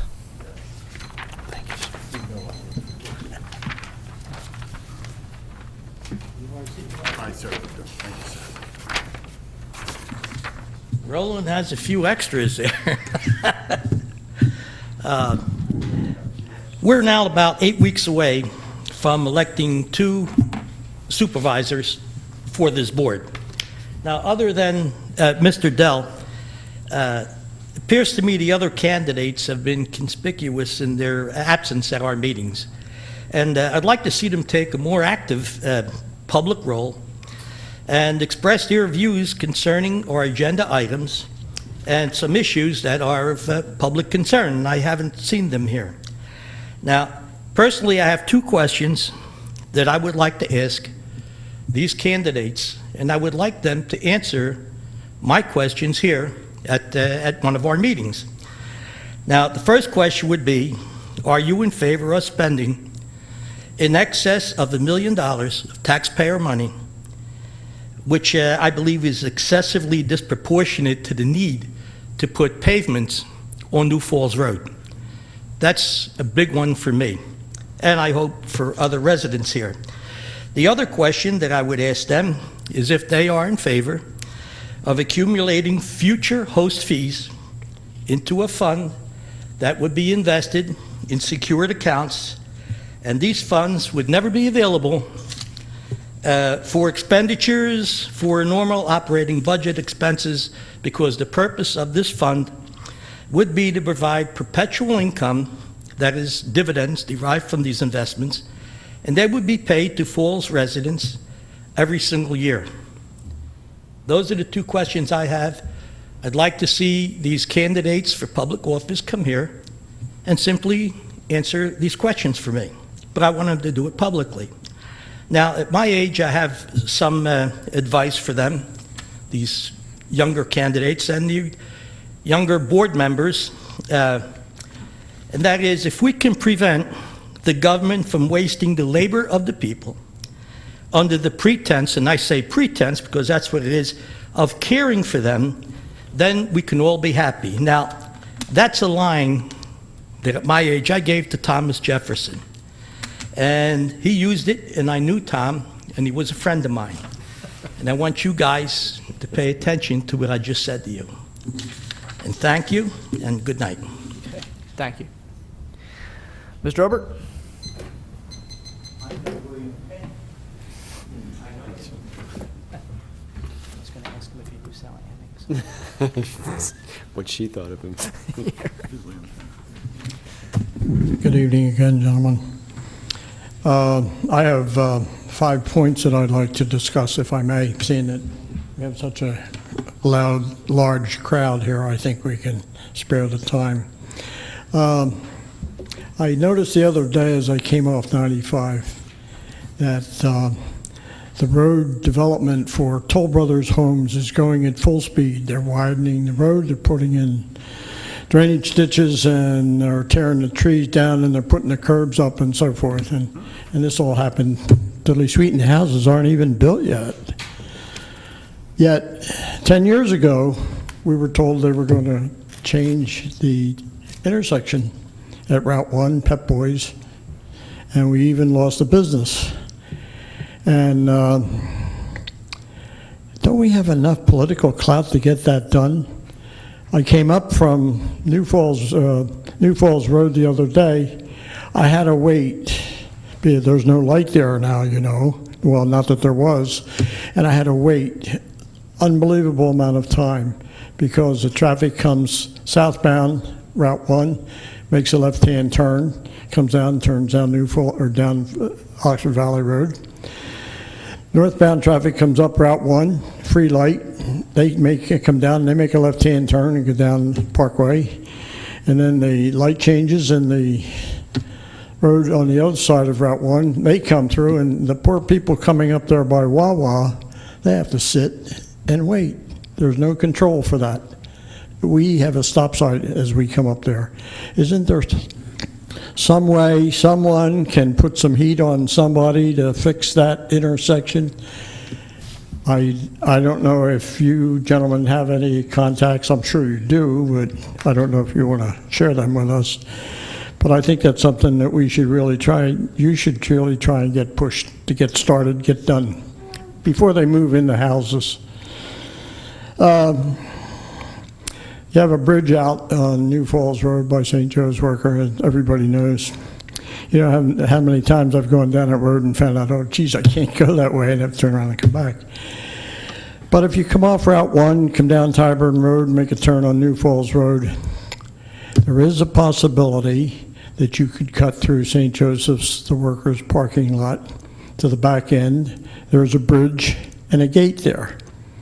And I've used it once or twice. Now, I can understand the people being upset about a lot of traffic coming through there. It's only going to be for a short term. I don't know how long, 2 months, 3 months for that bridge. And they lock it off, so now you have to turn around and come back out. My question is, does the bridge belong to Falls Township? Does it belong to St. Joseph the Worker? Can we open it up temporarily until the bridge is finished? And I can relate with the people cutting through using that road and going through, what is it, Thornridge section. I have the same thing with Village, I think it's Village Way or Village Lane at Oxford, or Village Park School. I cannot back out of my driveway. I have three cars, I have 2 buses, 1 truck, then I have a newspaper, and then I got 3 more cars coming up, 3 more cars going down. And it's very frustrating. we could save 97% of the traffic on Hanford Road if you block out the passageway between Vermilion Hills and Fairless Hills, Hanford Road. Just block it off like they did up on Route 1. You put a sign up that says, local traffic only. That doesn't mean everybody in the township should go through there. So I don't know whether we can do something about that or not. How are we doing on the boat ramp road? Was it been decided that it belongs to Waste Management yet? Like it did 10 years ago? I don't think it's changed. So I'll wait for an answer on that one. I'd like to show that one. I'd like to sit down with Mr. Gray sometime and talk about the total cost of the boat ramp. That means engineering costs, construction costs, electrical pole costs, concrete costs, TV costs, management costs, and so forth. And I'd like to see what the total figure was for that project. Mr. Harvey, did I hear correctly a few weeks ago, or maybe a month and a half ago, that there was possible work to be done at New Falls and Tyburn Road to reconstruct that intersection? That's my last one. Okay. Well, I'll go in reverse order. How about for that? Whatever. I guess it was at the last meeting we approved, was it or the July meeting? Last meeting. It was the last meeting. We approved intent to award the bids for that traffic light at Tyburn and New Falls. That's going to be redone. And also new street lights in the Nottingham section, which need to be replaced. It's two different bids, but they ended up going to the same company because they were low bidder on both. But yeah, the lights, hopefully sometime next month or so, Armor Electric will start replacing the lights at New Falls and Tyburn. I thought that Tyburn Road was a state road. I thought that would be their responsibility, and the lights aren't going to make it any easier for you to cross over that road. Yeah, the lights are ours. The Bumpity lights, bump. Yeah, the lights are ours. All the lights in the township are ours? Mm-hmm. Ooh, let's talk about Arlene's Avenue sometime, okay? I think you got, 27 lights at an intersection? The lights are ours, but we have to put them up following PennDOT specifications. If they require that many, we have to. I agree with you. There's too many of them there, but they require that many, so we have to put them up. Very good. Thank you for agreeing with me for once. We do disagree occasionally. So the road's not going to be fixed. Only the lights are going to be changed. The lights are going to be updated. They're going to have a battery backup. The signalization will be changed, which will be a little bit more efficient. I mean, I go through the intersection every day, and the lights are not timed properly, in my opinion. Anyway, I'm sort of an amateur, but I think there needs to be some changes to that. But the road is not going to be. There's not going to be any road work to even it out or anything. No. Okay. That would be a state project. That wouldn't be ours. Okay. Ready for you going backwards? Yeah. Well, you talked about the boat ramp. You're going to talk to Mr. Gray about. Mr. Sullivan can probably give you those numbers too. The boat ramp road seems to be something of a hot potato. Sure is, isn't it? Yeah. So the most recent information we have is that it is a state road. And that is PennDOT is saying that they're not sure it's their road. There's a disagreement over what the name of the road even is. Some people call it Manor Road, some people call it, was it Pennsbury Memorial Road or something like that. And so we have a map that has this name, or we have a map that has that name. There's still a slim possibility that it might actually still be owned by Waste Management. We know it's not ours. It's basically, we know it's somebody besides us. Belongs to Waste Management. It did 10 years ago, and we haven't sold it, and they haven't sold it, so it still belongs to them. Well, we just need to find a piece of paper that has that on there definitively, and that'll end all the discussion, basically. Okay. You asked about the St. Joe's Bridge. We had discussions today with St. Joe's, the worker, because of traffic problems they've had, people speeding in their parking lot, and concerns they have about their own property. The gate that goes across that bridge is St. Joseph the Workers Gate. and they have the right to close that gate, and their plan is to keep that gate closed a majority of the time, especially on weekdays. My understanding is, when on the weekends, when they have church services and when there's, different activities at the church, that it will be open. But on weekdays, that gate will be closed. They have the right to do that, and I, for one, have told them I support them in that decision. So the church is going to open the gate from Saturday until Sunday? I don't know. Don't quote me on when exactly they're going to open it. But they said during weekends when they have obviously church services and other things. That's when the services are. So the rest Saturday of the nights, time, when the people need to bypass the bridge, they can't. Well, there's a lot of ways to go around it. Everybody has to make sacrifices. It's better to get the bridge done. And I gotta re-time myself to not go that way anymore. So do I. That's for sure. I'm sure you do. So do I. Okay.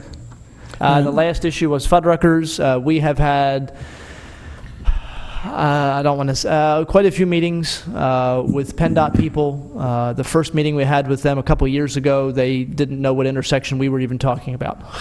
So that was not a promising start. We've had the state senator involved. We're working now with the state representative to try and exercise some pressure. We're being told it's a money issue now. There's no money. Isn't there? That's what I'm the messenger. For 10 years, the money isn't there. I'll tell you what.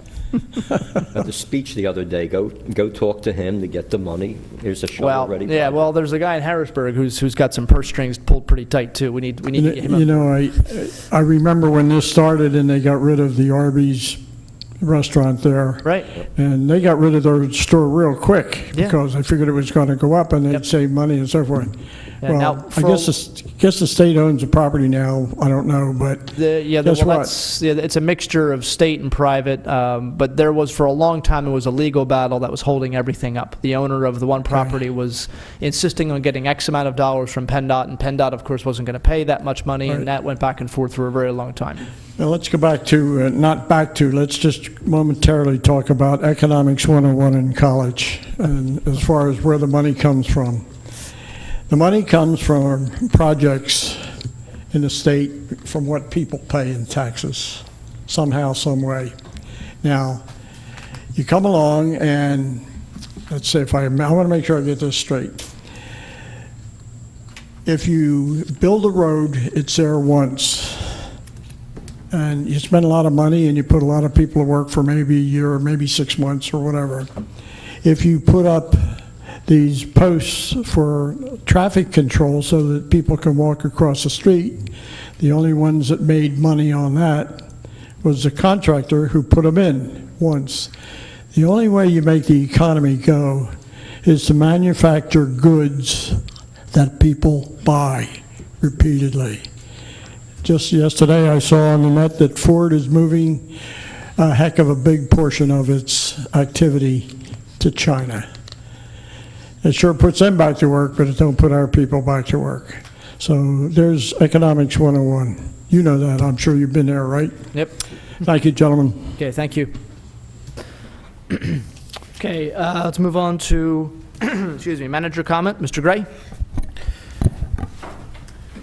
Mr. Harvey, Mr. Gray would like a 5-minute executive session if possible. All right, that's fine. All right, we'll take a short executive session.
Meeting back to order, about 10 after 9. Mr. Clark, can we have a summary or a brief description of our executive session? Yes, Mr. Harvey, the board just held an executive session to discuss a matter involving real estate. Okay, thank you. All right, Mr. Gray, your turn now. Manager comment? Just a few items. The first item I have concerns the state of emergency. At 12 a.m. Saturday, August 27th, the township declared a state of emergency continuing until Monday, August 29th at 12 p.m. This state of emergency was necessary due to Hurricane Irene. The township's fire marshal, public works, and police department were involved and worked throughout the storm providing assistance. At this time, the board is asked to approve the state of emergency imposed on August 27, 2011. Okay. All right, comments or questions from board members? Mr. Zupka? Other than I know our staff, our personnel, public works, police, fire, they put a lot of extra time in, and they did a fantastic job. I have no problem at all with with authorizing this, but I'd just like to make sure I commend our township employees for the job and thank them for the extra time. Yeah, the extra time they have put in on Hurricane Irene. Thank you. Okay, Mr. Snipes. No comment. Yeah, I'm going to echo Mr. Zupka's point. I was involved in the meetings that Mr. Rich Dippolito, our fire marshal, held on, I think it was on Friday and then again on Monday, just sort of setting up for everything. Tremendous amount of work went in. Our fire marshal and his staff, the police department, Joe Arneo and Public Works put in a tremendous amount of effort. Our fire companies, ambulance and rescue squads, really everybody working together. It was very, very impressive to see. And the level of cooperation, the level of professionalism and dedication, and just the knowledge that went into getting ready for a storm that, at that meeting on Friday, when, things were not looking real good, it looked as if the eye of the hurricane was going to, head and dead for us. It did veer off a little bit more out to sea, which was good for us. But everybody was very much prepared for the worst and ready to go. And it really made me very, very proud to be associated with those individuals, and even more proud to be part of this township. So I want to thank them, as Mr. Zupka did, for all the hard work they did. Matt Markey, making sure that different pieces of information got onto the website and onto the cable channel so people could get a chance to see it. And I know there were some people that were without power for quite a while. And we know we had, I think Mr. Gray was noticing trucks as far away as Michigan and Illinois that were brought in to try and repair those electrical lines as fast as possible. And we're grateful everything went as smooth as it did, and I think we made out pretty well. And so with that, again, thank those people very, very much for all their work and all their dedication and a lot of long hours that night. Assuming there's no public comment needed for this, is there a motion to recognize the state of emergency that existed from Saturday, August 27th till Monday, August 29th? So moved. Second. Okay, motion made and seconded. All in favor? Aye. Aye. Opposed? My next item is from Beacon. Beacon is a company that provides employee assistance programs to the township.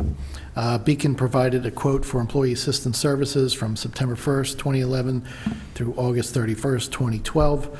The rate remains the same as last year, $2,050. Beacon has been providing the service for many years to Falls Township. The board is asked to consider approving a one-year agreement with Beacon in the amount of $2,050. Okay. Comments or questions from board members? Mr. Zupka? No, none. Mr. Snipes? None. And I have none. Is there a motion then to retain the services of Beacon for another year at the amount of $2,050? Yes, so moved. Second. Motion made and seconded. Mrs. Pullen? Mr. Zupka? Yes. Mr. Harvey? Yes. Mr. Snipes? Yes. My last item are some announcements from the Park and Rec Department. The Falls Township Annual Family Festival event is scheduled for Saturday, September 10th at the Falls Township Community Park from 3 p.m. to 9 p.m. The rain date is scheduled for Saturday, September 17th from 3 p.m. to 9 p.m. There are activities planned, including a carnival ride, children's games, food vendors, business organization information booths. There will be a magician, a puppet show, a Falls Township Police dog demo, a caricaturist, face painting, colonial cooking demonstration, mascots, plus more. It all concludes with a fireworks display. If inclement weather is forecasted, the event may be rescheduled to the following Saturday, September 17th. Please go on the Falls Township website or which is www.fallstwp.com, or the Township Cable Channel, or call the Park and Rec Department at 215-949-9000, extension 220. And that's all I have. Thank you.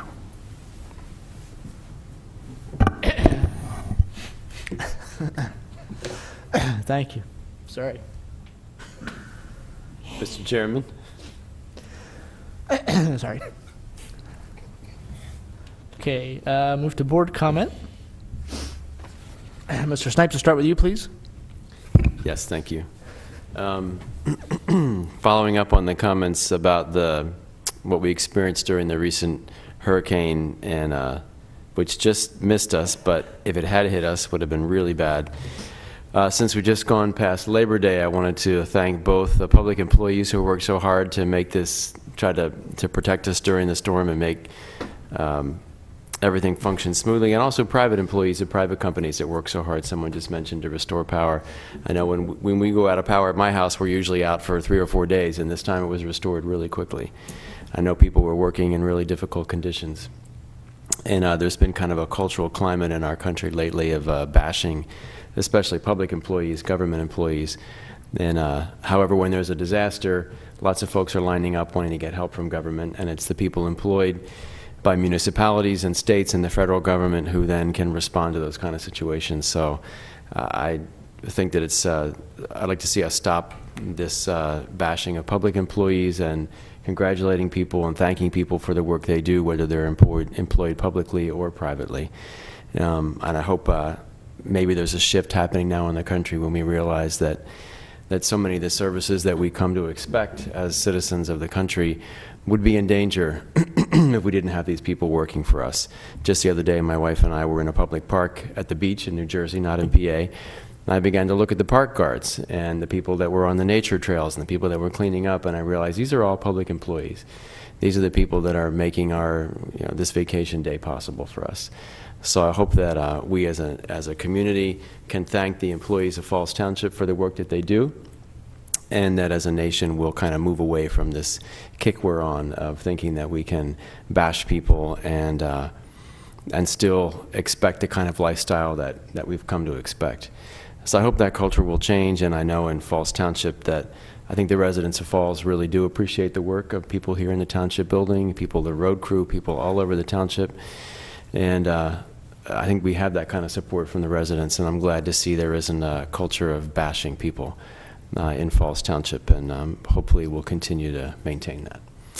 And that's all, Mr. Chairman. I think it was a good meeting tonight. We, especially with the approval of the moving forward for the senior center, we've been working on that for many, many years. So I'm glad to see that we're moving forward, and thank you again for your chairing. Thank you. Mr. Zipka? Thank you. One thing that was brought up very quickly about Hurricane Irene. A lot of the residents thought, because I was approached, and I know different staff members were approached, they didn't have electricity. There's nothing the township can do about the electricity. It's PE. We can't do anything about it. And from what I understand too, talking to the fire marshal, they call the same phone lines to get the emergency service that a resident would call. We don't get preferential treatment. But again, I did see trucks come in from, I saw trucks that came that had Tennessee tags on them. They're working, and I know we had a large section that was without power for a little over 24 hours, And then we had a very small section of about 6 houses, which I happen to be one of them, which we didn't get power back till Wednesday afternoon. But so there's no way I could look at the TV and see anything posted on our channel because my batteries went dead in my TV. That's a joke, but besides that, but again, everybody did an excellent job. But I just wanted to point out, to the residents, they have to understand our township. We have no control over the electricity. It's PE, and they have to handle it.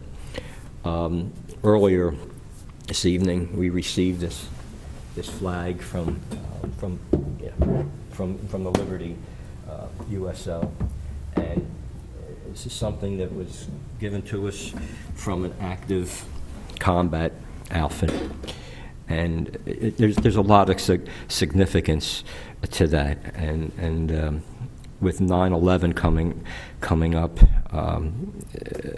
to receive that, I think is an honor. I'll just say very briefly, my father carried a flag through the Pacific that he got December 8th, 1941 in Pearl Harbor. And no, he was not there December 7th, but December 8th he got there, and he carried that flag all through the Pacific with him.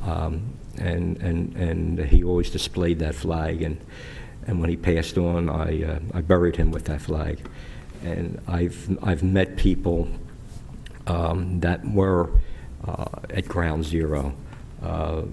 People who were in the towers when this happened, and to hear their stories, it's very, to me, it's very moving. And with 9/11 coming up this weekend, I think you should take time just to reflect, to remember where you were that day. Frankly, I know where I was on December 7th, but I don't remember it from way back when. But I know where I was when 9/11 happened, and just to reflect on that for a brief time, I think would do a lot to honor the people that lost their lives in there, and the first responders who got there. Another thing, if you've never been over to the Garden of Reflection, it's a beautiful place, and it's still evolving. That's all I have. Have a good evening. Okay, thank you. A few announcements to make. Two fundraisers at Levittown Fire Company on Falls Tullytown Road. The first of these is actually on September 10th, this coming Saturday, which is a flea market from 8 a.m. to 1 p.m. Tables are $15 each. Reservations, if you'd like to reserve a table to sell some things here at the flea market, the phone number is 215-945-4231. There's also going to be a bake sale table, food available for purchase, and again, the money goes to benefit Levittown Fire Company, one of our volunteer fire companies here in Falls Township, so obviously it's a great cause. And the other fundraiser also for Levittown Fire Company is next month, Saturday, October 15th, Jerry Blavitt, the Geeter with the Heater, live and in person, from 7 p.m. to 12 a.m. That's $35 a person, buffet, beer, soda, cash bar, advanced tickets only. You have to buy tickets ahead of time, can't show up at the door. Phone numbers for that, to see Jerry Blavitt on October 15th, 215-945-4231 or 215-791-1309. So either one of those events, this Saturday and then roughly a month from now, October 15th, two events at Levittown Fire Company to help benefit that organization. Reminding people that the presentation we saw here this evening, the single stream recycling, sounds like a great idea. Easy just to throw everything in the recycling, get to throw more in there than we have before. But that does not start till October 1st, so don't start throwing stuff in there tomorrow. And we're going to try and get as much word out as we can. Obviously, this meeting is a first step. The Township channel website and the newsletter that'll be going out sometime soon. We'll be trying to get the word out as much as we can just to let people know that this is going on. The Community Day, Mr. Gray already talked about.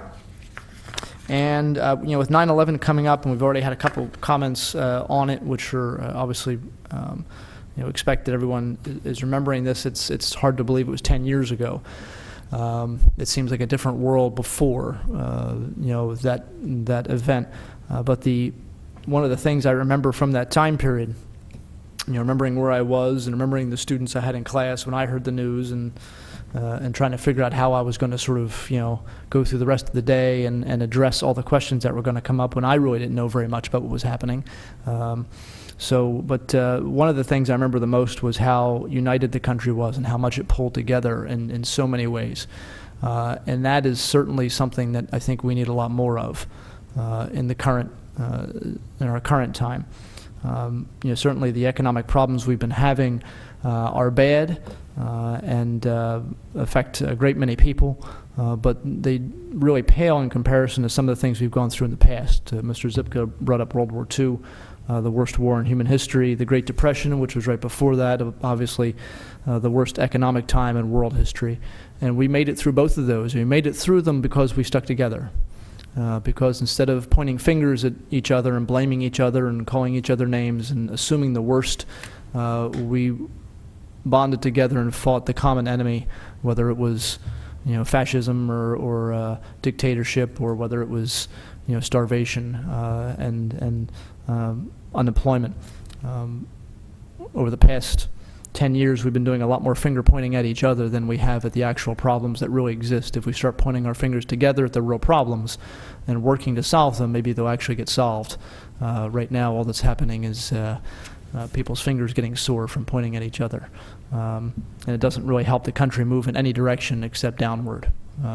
Doesn't matter who's in the White House. It doesn't matter who controls which house of Congress. Everybody's guilty of it, and everybody needs to basically grow up, I think, and start acting like leaders. And I think hopefully the president's speech on Thursday will address that. And it'd be nice to hear him, say that everybody needs to start leading and stop, acting like kindergartners. So I thank administration and also board members for their time and their efforts tonight. It was a good meeting. Obviously hoping Mr. Dentz's traffic incident was not too serious. And I'm not sure if Mrs. Kozlowski is ill or if she's visiting. I know her sister in Florida has had some issues with health. I don't know if that's an issue with her, but obviously if there's a health issue that's affecting her, we hope that gets better. So with that, I'll entertain a motion to adjourn. So moved, Mr. Chairman. Second. All in favor? Aye. Thank you.